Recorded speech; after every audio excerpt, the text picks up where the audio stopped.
This is Lacrosse Live with Harvard head coach Jerry Byrne and his assistant coach Will Corrigan. Is that Will or is it a puppet? That is Will. He's my producer and life coach. It's just that when you stand behind the thing there with just a head, it just makes it hard to tell if it's. He's like the neighbor. He's like the neighbor from Home Improvement. You know, it's pretty funny, Jerry. Normally, when I prepare for, podcasts, I go back into people's past. I try to think of like interesting topics, but with regarding related to lacrosse. But with you, I'm like watching old Bugs Bunny episodes just to see if I can pull out something interesting and eclectic.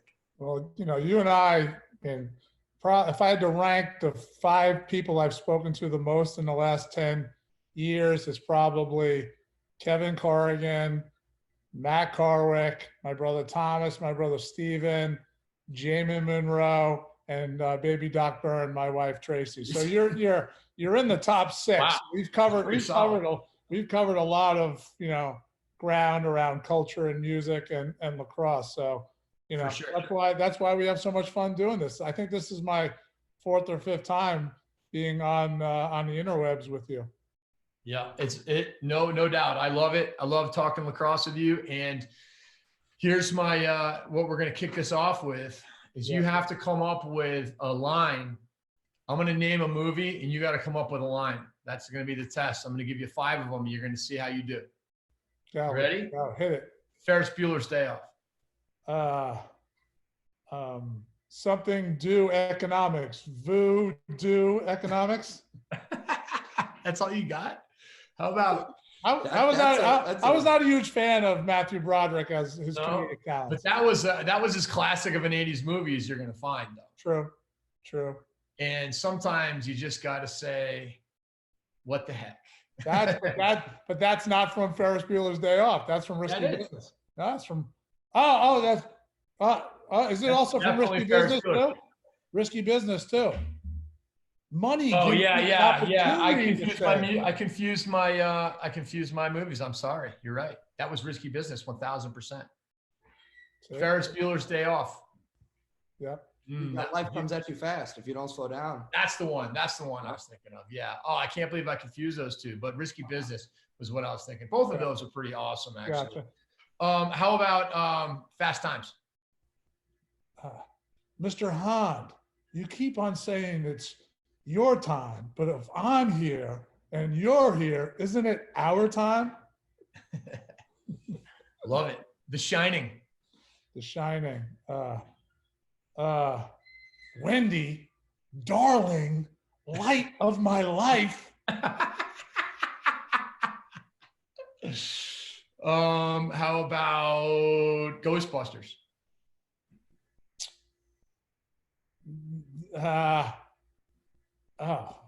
Something about the Stay Puft Marshmallow Man. Oh no! Next time, if someone asks if you are a god, you say yes. All right, last one. Breakfast Club. Breakfast Club. I'm drawing a blank. The guy who was the teacher is such a great D that I can't think of some of his lines, but I can't think of one. How about you give me a bonus question? Yeah, bonus question. Caddyshack. So the llama hits this ball down this 900-foot ravine. Crevice. He looks at me and says, "Gunga, galunga." No, wait a minute. Gunga, gungalunga. And on your deathbed, you will have total consciousness, which is nice. So I got that going for me, which is nice. All right, that was a good exercise. All right, let's turn the tables over here to little lacrosse talk. All right, what I want to know is what is your latest, greatest, favorite drill you did while you were still practicing lacrosse every day at Harvard? We started doing a drill. I think we were struggling to clear the ball. I think we were definitely in the bottom 5 of clearing percentages. And we just came up with the drill. My assistants came up with the drill. Will and Ted Bergman and Neil Hutchinson came up with a kind of a two-sided drill. We were coming up against a bunch of different kind of 10-man, 9-man, some pressure, some deep, and we were just kind of going through the different reads that your defenseman would make on the clearing side. So whether it was him shooting at the goal or throwing the ball into the middle of the field or throwing the ball along the sideline to a deep attackman. And so we did the drill. It was great because some of the defensemen were getting the opportunity to shoot, which is always fun. But the kind of the push-pull responsibility when you're clearing the ball and you got 8 seconds left, and 8 seconds is a lot more time than you think it is.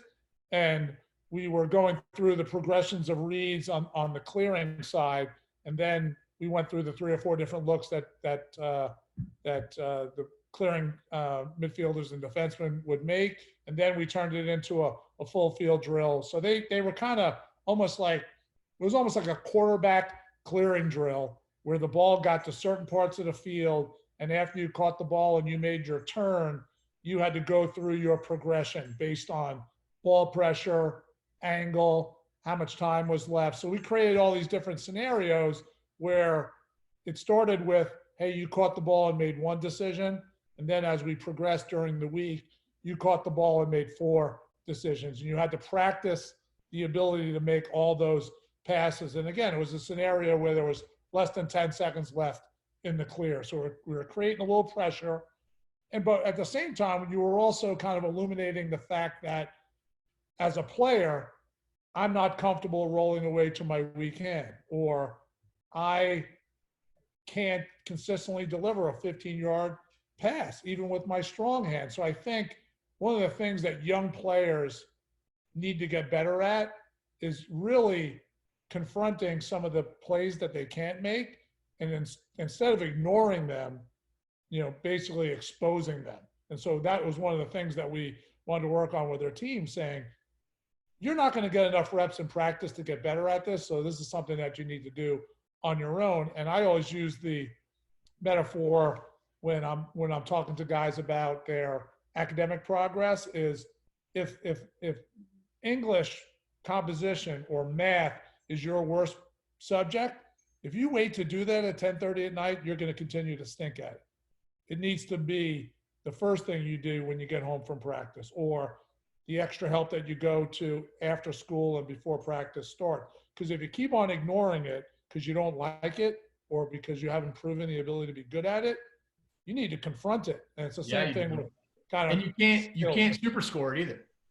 And yeah, you're not going to get any. Yeah, you're not going to. Yeah, Harvard, we're not super scoring. We're hardcore up there in Cambridge.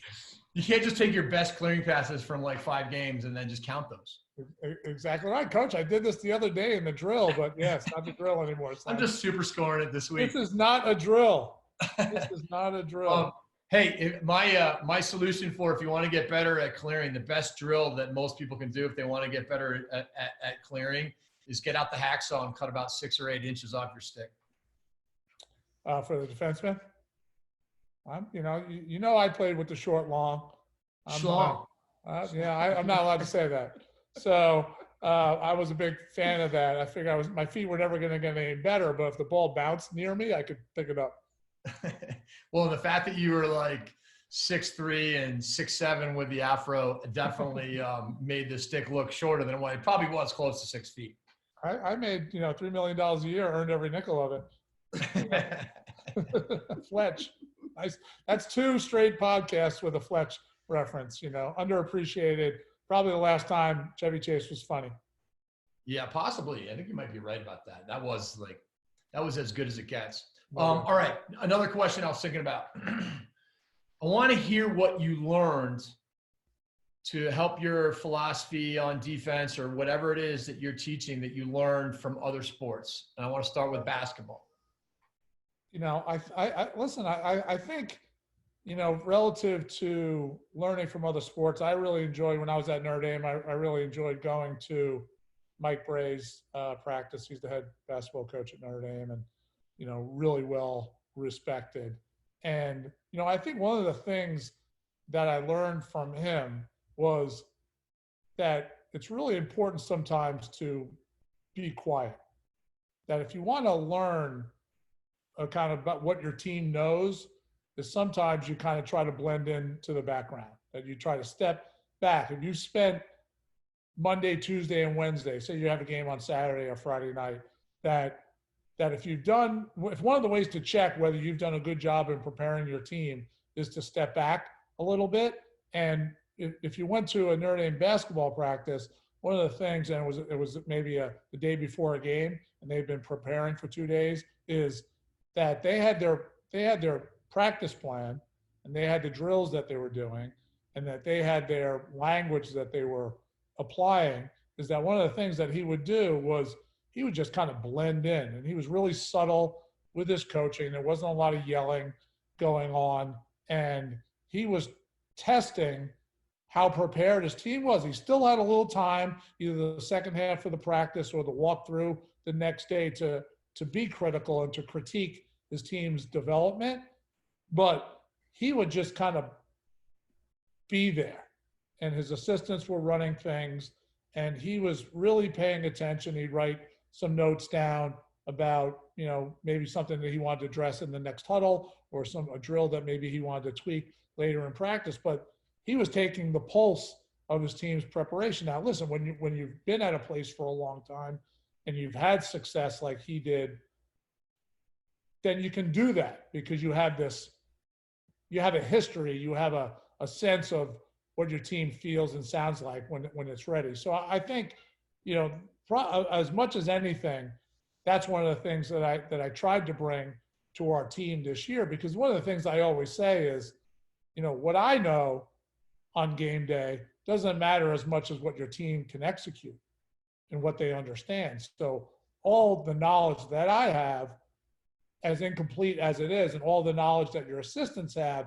and they brought during the week, it's not irrelevant, but you're 30 to 40 yards away from the action, and you have, lulls in the action, and you have guys coming off on the sideline during substitutions. You have timeouts and quarters and half times, but you really have not as much of an impact strategically and tactically as you think you have. So teaching your guys how to play and how to manage the game, whether it's end of game situations or stressful situations that come up in practice, and you can replicate that to prepare for the game, that takes a willingness, and it's hard because most coaches are control freaks, including this guy, is that being willing to step back a little bit, I think, is something I learned. I think all are looking for an edge, and anytime I'm watching sports, it pretty much goes back to lacrosse for me. Obviously you guys were all at Notre Dame. You're at a big time football program too. Did you spend any time learning from what they taught, let's say defensive backs with their footwork, with hip turns versus drop steps, or anything along those lines over the years that you can think of that you took from football? The offensive line coaches at Notre Dame were historically produced a crazy amount of, NFL talent. So they had a guy named Joe Moore, actually the offensive line award that they give out in college every year is actually called the Joe Moore Award. And it's to the unit. And the recent coach, whose name escapes me, Notre Dame had 3 first-team All-Pro guys, more than any other school. So I didn't watch the defensive backs as much. I never got caught up in the drop step, hip turn argument. I couldn't even tell you what a hip turn is, or I'll tell you what it is. I'm not asking, so but you can tell me. The listeners might want to know. Yeah, I think people move. You can make some progress. I think, I always felt like the IQ was much more of an ability to manipulate that athleticism. But I did watch the offensive line guys, because it combined giving ground and drop steps or hip turns, whatever the hell they did. I couldn't tell you which one was which, but how they used their hands and how they used giving ground as well as intersection and putting your hands and feet together to stop a linebacker or a rush end and things like that. So I did spend some time looking at that. But I'd be lying to you if I spent a lot of time thinking about it. Yeah. Any other sports come to mind that like you took things from, or has it been pretty much your study of this one? I kind of, I kind of, and it may be wrong. Listen, it's, I spend 90% of my thinking around defense, around communication and off ball stuff. Not that there's not a range within on ball of how you can impact hands and feet working together, drop steps, confrontation, where you're trying to meet guys. I just think that oftentimes the offense is so skilled that they're getting to really good spots consistently, even against really good defensemen, even against the best defenseman you've ever coached. So if you kind of accept that reality that everybody needs a little bit of help, and sometimes that help is a full slide, sometimes it's a 70% show, sometimes it's I went 90% and pulled myself out of it.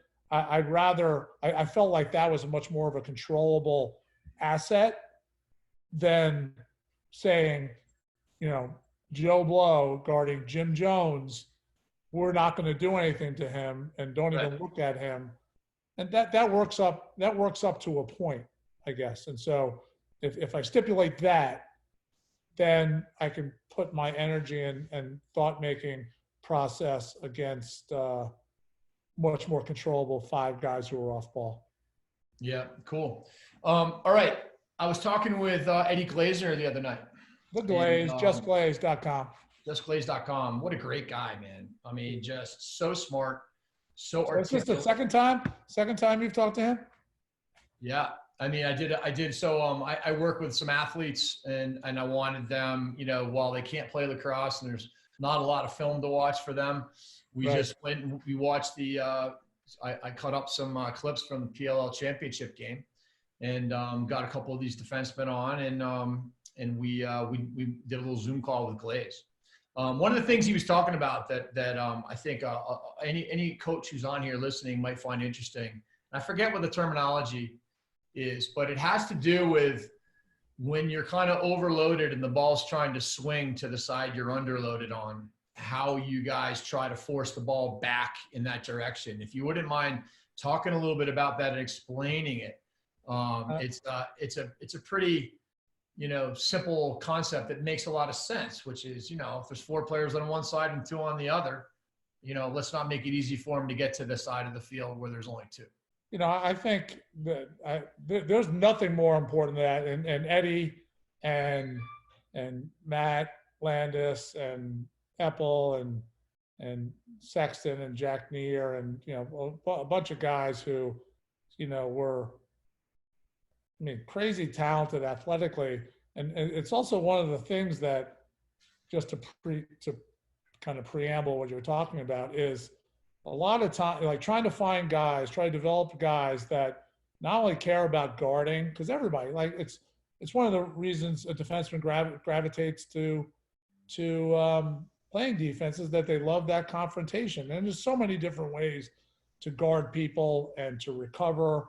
And I'm not saying that, the way that I feel about it is better, different. It's just, you try to execute what you believe and try to continue to evaluate whether it works. But one of the fundamental things about sliding and recovering is how quickly the ball gets to the weak side of the field. And one of the things that at Harvard, as we're trying to develop our defensive culture there and in South Bend, was how do you delay that? And what are the elements that go into delaying that? One of them is the quality of your slides. So you want to work on, one of the things that I like to work on were signs of guys about to get beat. Like that there are 5 or 6 tells of what that looks like. And that helps your slide guy. And if you can do it really well, the other 4 guys surrounding the slide guy can recognize that. And the guy on ball can recognize it. So now you have 6 people crazy engaged. So the quality of your slides and ultimately the speed and efficiency with which you can get ball pressure affects how quickly a ball swings. Because if you have two people committed to the ball with no ball pressure, that next transfer pass is going to be clean.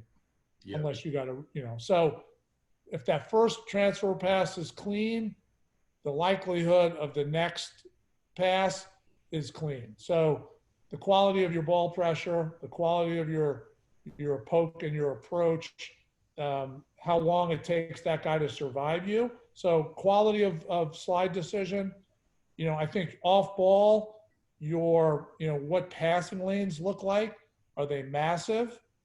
They can be kind of massive if you have ball pressure, but if there's no ball pressure or not enough ball pressure, and your slide guy is trying to get ball pressure and your original on ball guy is recovering, if your skip lane is massive, now that ball is to the weak side way too quickly, which now what that typically translates into off of a skip pass and practicing recognizing skip passes, communicating skip passes, approaching skip passes, nuggeting skip passes, all those things become, listen, you can't take away every skip pass, but recognizing them and reacting to them, that's the next best thing. So how big is that skip lane?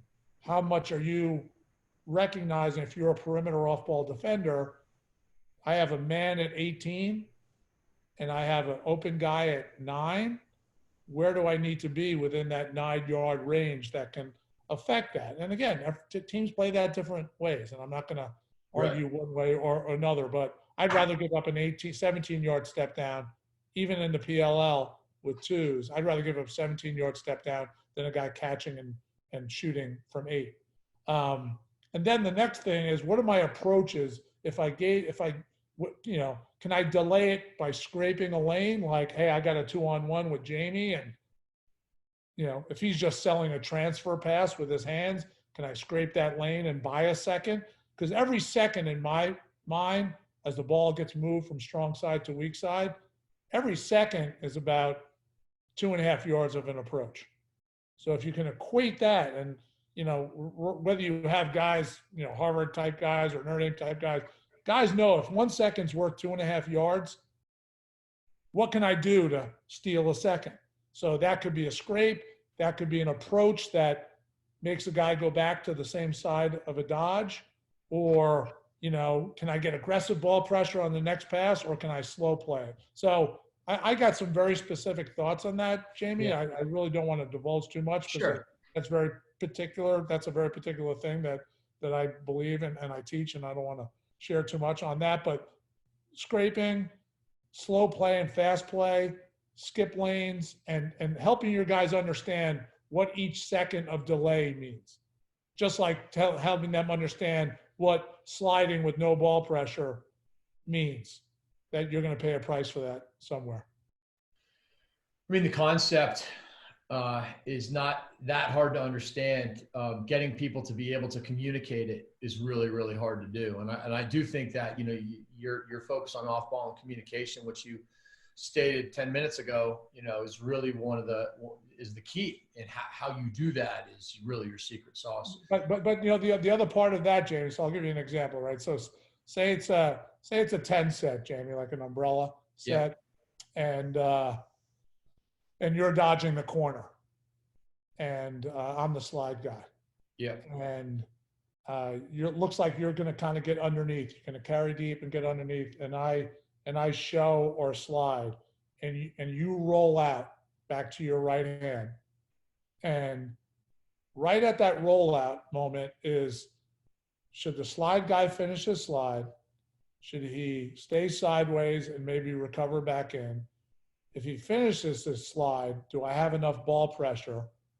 But let's say you took away the skip lane, you took away the feed to the crease, and the next pass off of your deep carry is a roll back, and you throw it to the, in that umbrella set, the three guys high. Yeah. This was you, and there's the guy who's behind the play. You carried deep and rolled out.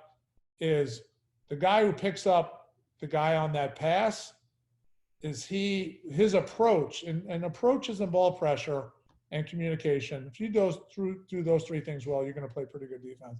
is that approach to the rollback throwback, is it a fast play?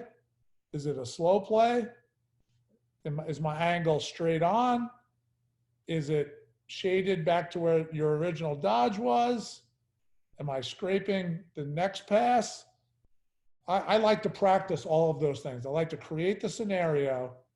You know, another factor is the guy you pass the ball to, Jamie, is he selling a rip, or is he sideways thinking about transfer? So I talk to my defenseman a lot about what is he selling with his feet? Or his feet sideways, or is he triple threat and he's got a hitch and a rip and a skip to the crease, or a dodge or a transfer, right? So what is the guy selling with his feet becomes an important part of your read as an approach. So that kind of gets you a little bit more detail about your central question was, how do you delay the ball getting to the weak side? Yeah, such great, interesting stuff. Listening to you talk about defense and the tells and the reads and the feet of the receiver, potential transfer guy, and everything from the, you know, are you seeing the, you know, in the slide decisions, are you seeing the backs, numbers on the back or the sleeve, you know, all of these things are so applicable to the other side of the ball, in that if you're an offensive player and you're not being deceptive, you're telling the defense what their next move should be, because what they're doing is watching your every single move, and they're going to try to be on time and try to take away what they think you're doing. And so many players offensively are not thinking about manipulating and controlling, you know, essentially the narrative of what their body's telling the defense. No, you're exactly right. I mean, a lot of the stuff that you're doing, like, and I don't know what the correct terminology is, but I know there was definitely a couple of teams in the last few years, Denver, Ohio State, and it's a Canadian thing a little bit, is kind of dodging the corner and kind of doing the kind of Michael Jordan fake rollback and dunking on Ewing. On Patrick, the MJ move? Yeah, the MJ move. It's like there were a lot of guys who were doing that, both American and Canadian, where they were getting to like 5 and the hash. They had some ball pressure, but they were not so much that they couldn't look past the defender's helmet and see what the slide preparation was like, and kind of coming out with like a half rocker and then coming back underneath. You know, that had a window of like, I remember going to my next practice and being like, we got to practice that deep carry half rocker, you know, whether it's a guy walking the dog or whether it was an American or a Canadian, because you can toy with the slide guy there and he's not sure whether you're going to come topside or coming back underneath. And that, you know, I think that's still going to be a thing that you're going to see a lot, because that's, to your point, is toying with the slide. If you're toying with the slide, it means you're toying with at least 2 other perimeter defenders. And so now you got 4 out of your 6 defenders fixated on only one thing, which could be a great win for the offense. For sure. And it's actually in every scenario, you know, I mean, like if you get a step on your defender and you want to get a shot off, they're going to time up their check, whatever it is, on what seems to be like what your shot is. And so let's say you're going underneath and you've got a pretty going skinny and you got a decent step, and they're going to time your stick showing to be able to trail check you.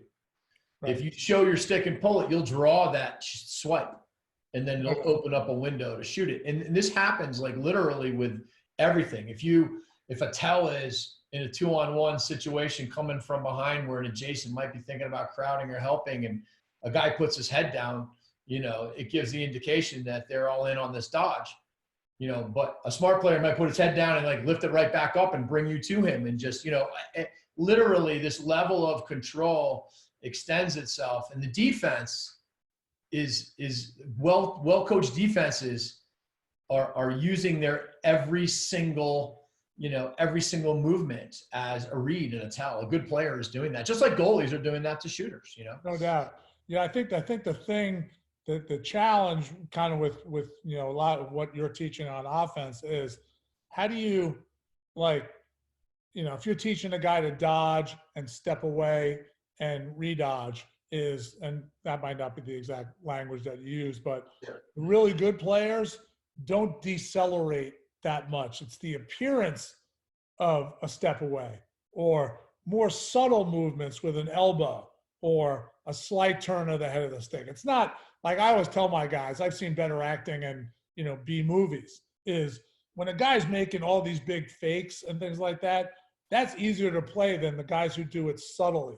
And so a guy who decelerates and gets a subtle elbow pump, that's much more valuable than the big step away and the slow down that's so overtly a setup that you never fall for it. So part of your challenge, I think, as you're teaching your philosophy on dodging and deception is how do you do it in a way that's subtle and real versus, such bad acting that you would never fall for it. And that, I think, for college guys, as you're teaching some of these deception, that this, some guys just have a natural ability to do it.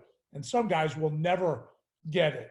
And so now the question becomes, if the guy's never going to get it, do you spend a lot of time on it? Or the guy who has a natural inclination of to mix up speed and hesitation and deceleration and subtle stick movement, that guy who has a knack for that already can become great at it. Yeah, it's true. And it's hard to teach. I mean, the fact is you can't teach deception. Deception is something that you learn. You can teach the concept of it. You can present it, but you can't teach somebody. And the subtleties you're talking about, I mean, so much of it is just your head turn.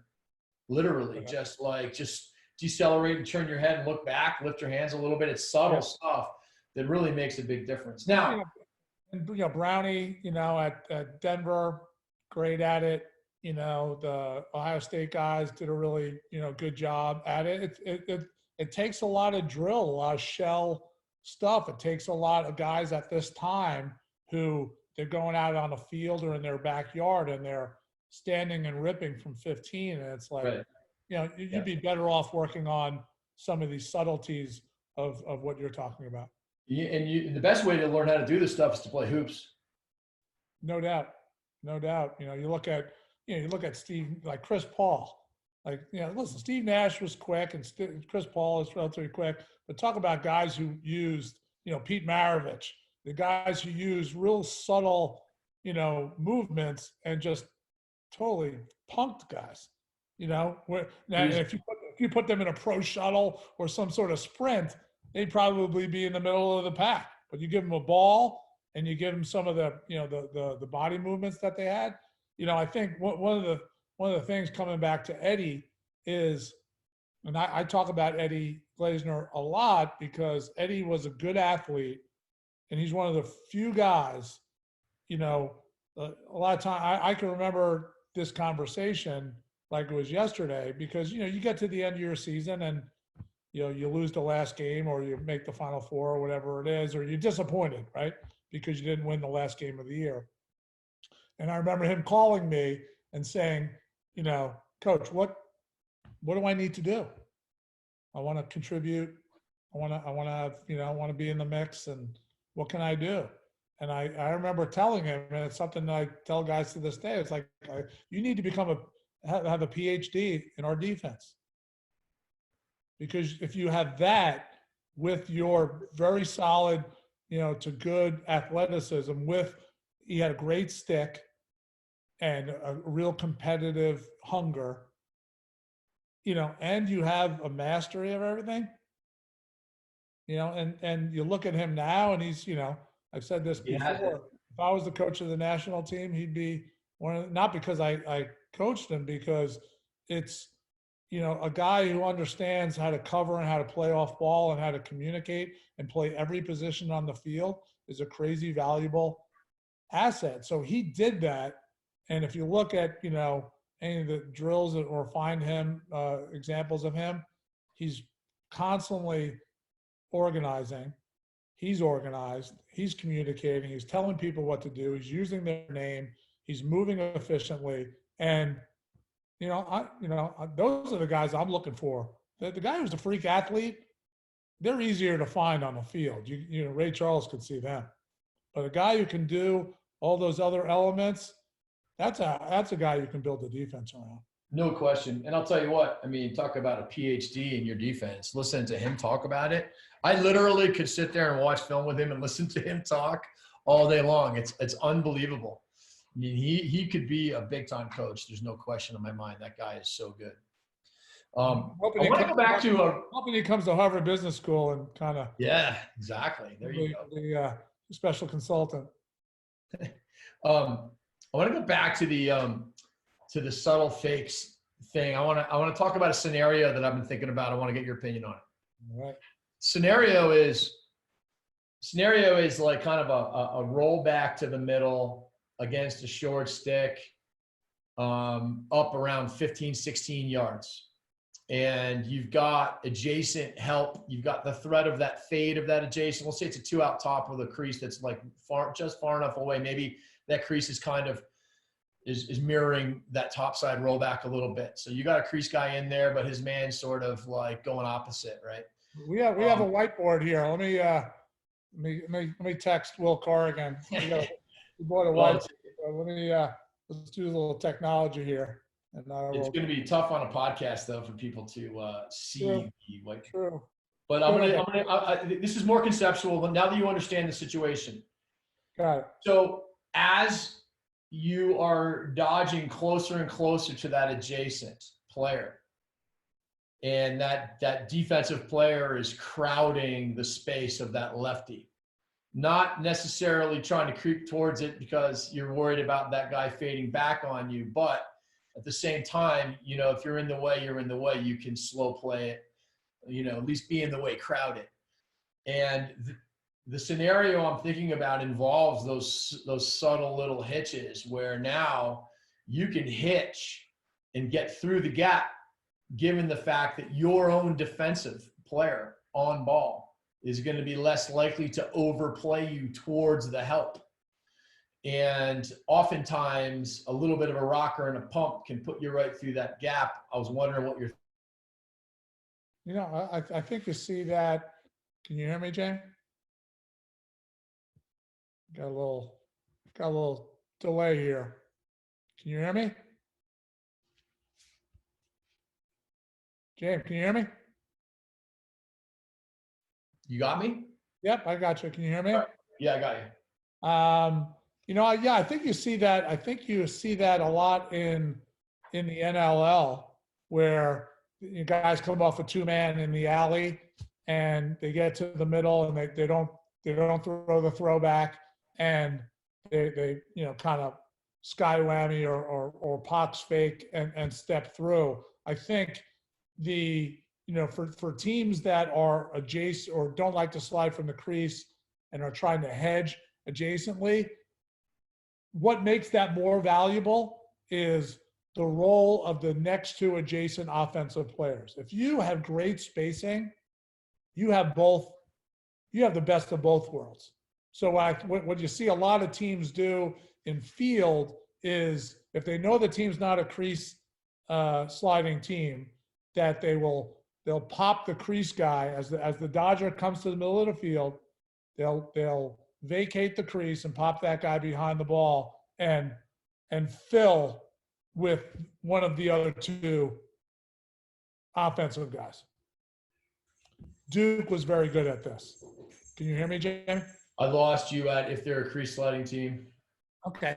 If they're a crease sliding team, hold on. I got the mailman coming. Hold on.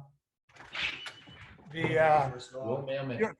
you're a crease sliding team, then that's that you're not worried about filling up space adjacently, not as much. But right. Most teams are adjacent sliding or adjacent show and trying to squeeze space and things like that. But I think one of the things, like Duke was, I think, one of the first teams to do a lot of the pairs stuff after Denver when you were there, is one of the things that they do against teams that are trying to hedge adjacently and free up space is that they They would vacate the space, pop that behind the dodger, come into the middle of the field. Yep. And then with two adjacent guys, one of those guys would fill the crease. And now you put yourself in the decision: do you try to help from that guy, or do you let that guy get to the middle of the field and shoot from 11? And so that's where the pumps and the elbow fakes and the step throughs become really valuable. I think regardless of whether you're a crease sliding or an adjacent sliding team, what you do with the adjacent two offensive players, that spacing from a fade and a fill standpoint, doing that from an athletic stance and from a recognition of the space that you're trying to give the dodger, I think most teams are trying not to slide these days. And so what you do with those adjacent people about either vacating space while still being a threat becomes the most critical thing. Then you throw in the stick fakes and the elbow pumps, and they become really valuable.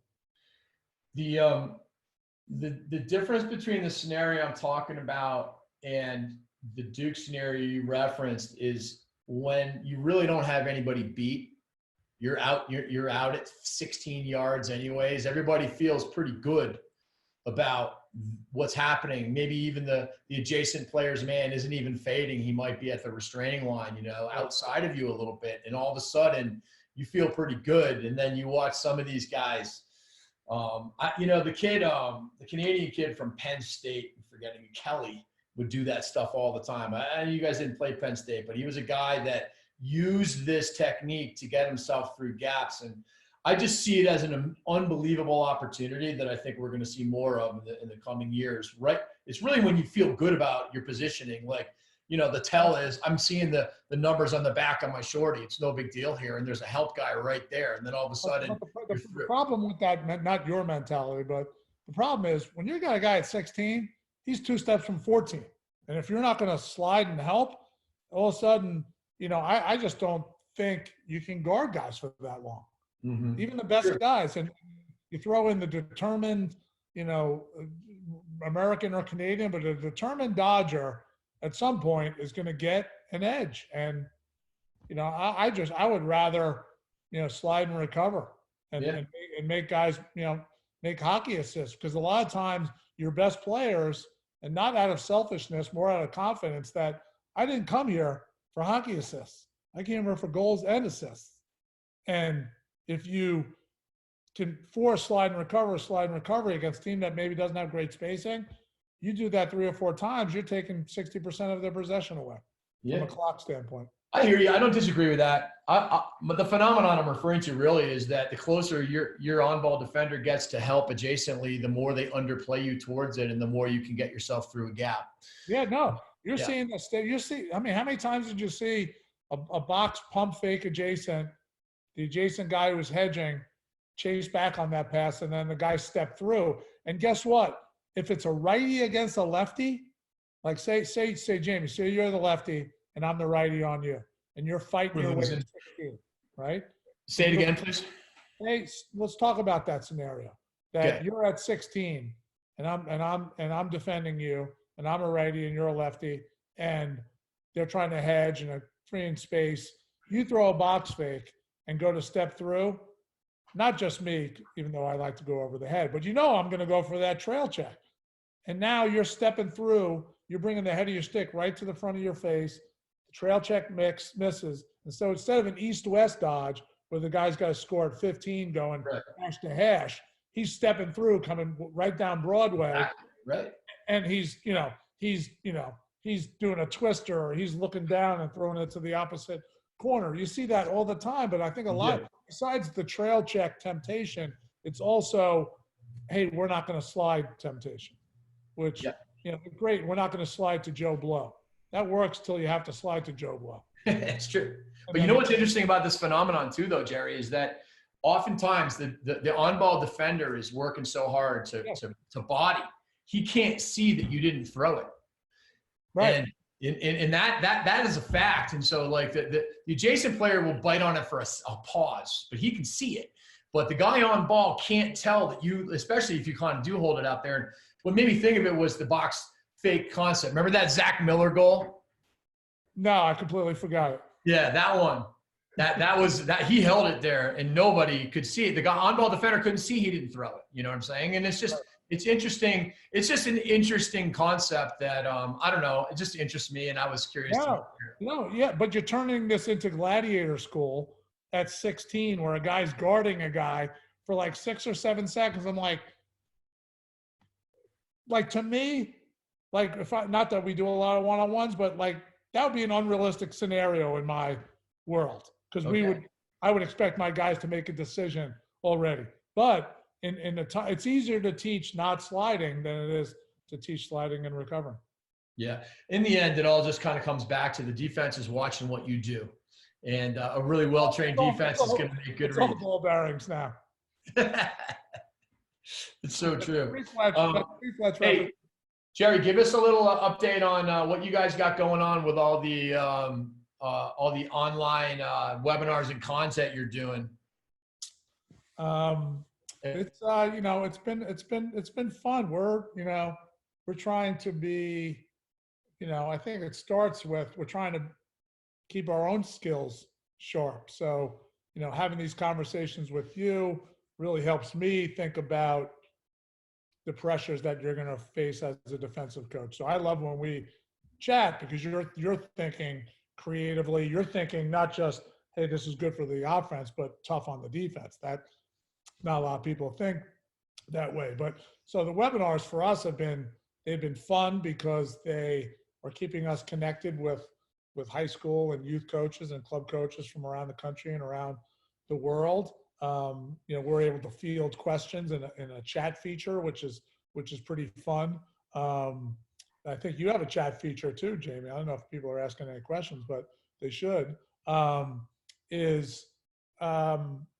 just trying. The way we're looking at it is, till next August, we may need to be doing these things. So that's why we're trying to hone in on, one clip, one drill, and hone in on some things that people can get better at, and having fun with it. We're changing up our intro music. We did a little movie clip on the way in to mine the other day. We had the Van Morrison Caravan from The Last Waltz was my intro music the other day from the movie The Last Waltz. And so great movie and soundtrack, by the way.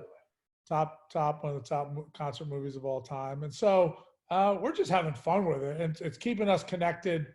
Guys are asking us questions. They're asking us questions live on the webinars, and also we're providing my email, Coach Corrigan, Coach Hutchinson, Coach Bergman, Coach Kyle, our stringing coach.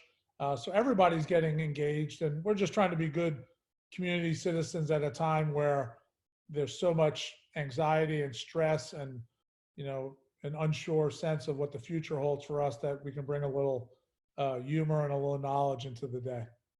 Yeah, it's great stuff, and it's so nice to get your mind and everybody's minds off the realities out there and just talk lacrosse. No doubt. Byrnesy, the last question I have for you is, if you had a Bugs Bunny episode that was going to remind you, or that you would use when you're coaching, is there any line from a Bugs Bunny episode that you'll generally use? I don't know if I could think of the rabbit season, duck season is always a classic, when they're going back and forth. I got one for you. There's one that's kind of, I'm going to completely date myself, growing up in the 60s and the 70s, we watched a lot of, my mom, God rest her soul, was an unbelievable movie buff. And so we watched a lot of James Cagney movies, and any of the movies that were, featured Irish Americans who were complete gangsters or politicians, or, gangsters with a heart of gold. So, the episode where Clancy, get the boys and surround the house. When I throw a match into the house, if my friend Clancy was in there, no, you might, Travis, you might. When I set the place on fire, if my man was in there, oh, you might, Travis, you might. So, probably made a lot of references to those. But I, as my assistant coaches will testify, I make a lot of cultural references that I have to annotate and, have video proof on. Not everybody knows. Well, I was going to talk about the good old Bugs Bunny slow ball when the teetotalers were playing against the Gas House Gang. Gas House Gorillas. Gas House Gorillas. And then they played the music because they were coming up there and just crushing pitch after pitch. They were. And then Bugs Bunny entering the game at catcher, at center field, at left field, at pitcher. Left field, Bugs Bunny. Right field, Bugs Bunny. Exactly. But the reason why I bring it up is we play a lot of backyard lacrosse, and it's very important to be able to shoot. You know, everybody's a goalie. You know, so it's not just one person is the goalie. So you're going to have to like take it easy on your shooting, and you got to shoot some Bugs Bunny slow balls and try to use some touch and deception rather than just like blowing the ball right into like your sister's face or something. Right. No, that's, you know, in the face. Don't want to do that.